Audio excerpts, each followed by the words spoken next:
Ma sì, stiamo facendo un percorso molto positivo e per far questo ci vogliono tante piccole cose, tanti piccoli particolari, a partire dal lavoro della società, al lavoro dello staff tecnico, al lavoro dello staff medico, quindi stiamo facendo tutti un grandissimo lavoro e siamo molto contenti di questo.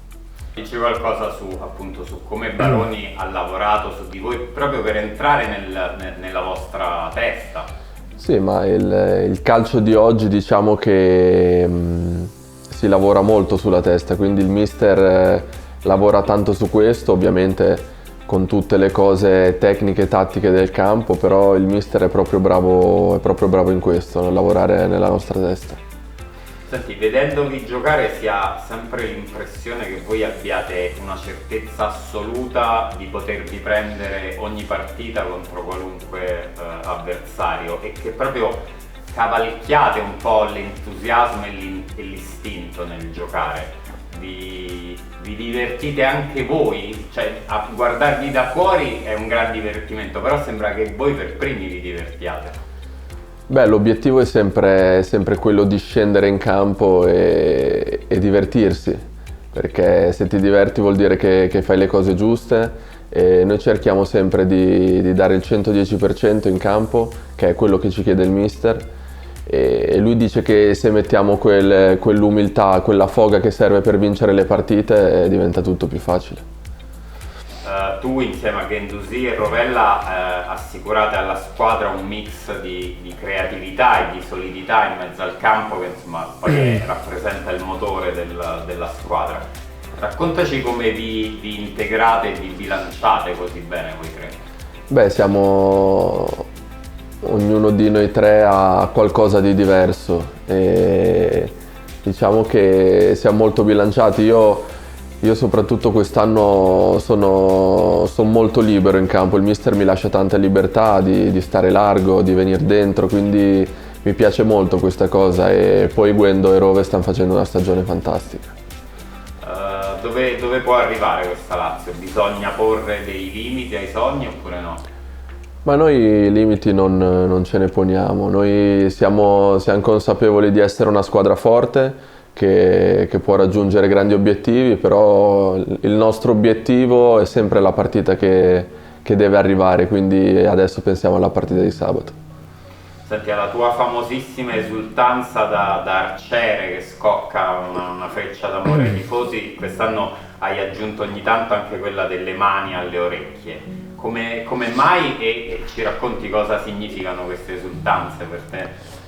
Ma quando faccio gol, soprattutto all'Olimpico e sotto la curva, mi viene distinto andare sotto la curva, sotto i tifosi, perché ti danno un qualcosa che è raro percepire, ma anche durante magari la vita di tutti i giorni, quindi è bello ricevere questo calore, questo affetto da parte dei nostri tifosi e fuori casa anche cerco di andare sempre sotto lo spicchio dei nostri tifosi, quindi è proprio bello sentire la loro vicinanza.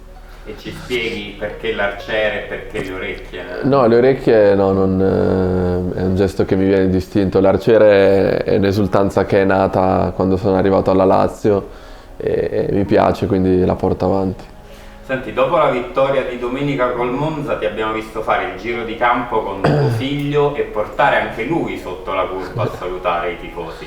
Ci racconti perché e insomma che emozioni ha dato a te e al piccolo Tiago questa cosa?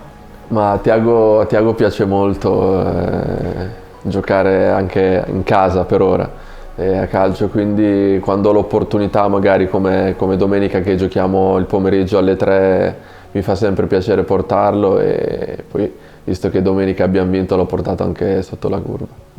E lui ti ha detto ha usato qualche parola per rendere queste emozioni? No, ancora Tiago parla poco, però si fa capire, è molto espressivo e sotto la curva ha salutato anche lui i tifosi, quindi è rimasto molto contento. Il tuo record di 10 gol e 7 assist del 22-23 è a portata di mano. È la tua stagione migliore, quella della maturità, della leadership da capitano, della completezza tecnica?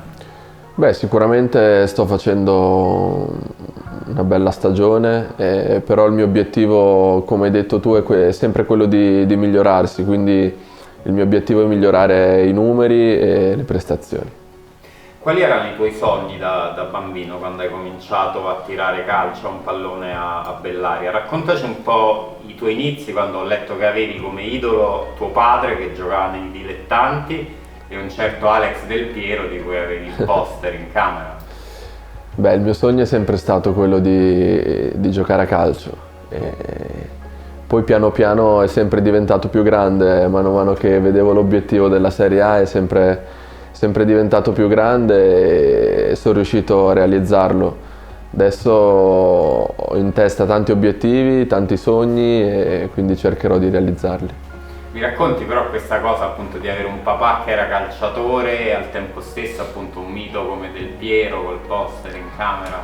Sì, papà mi ha sempre trasmesso questa sua passione che aveva, ma non c'è stato neanche tanto bisogno di trasmettermela perché era una cosa che comunque avevo dentro e me la sentivo già.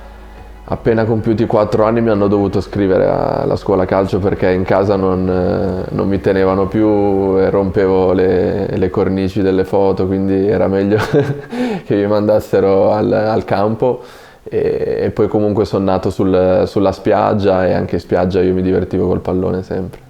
E se mi puoi ricordare questa cosa che te da bambino avevi il poster di Del Piero in camera e partendo da lì, se mi dici se è vero che poi quando hai segnato il gol a giro contro il Monza Alex ti ha mandato un messaggio e che cosa ti ha scritto?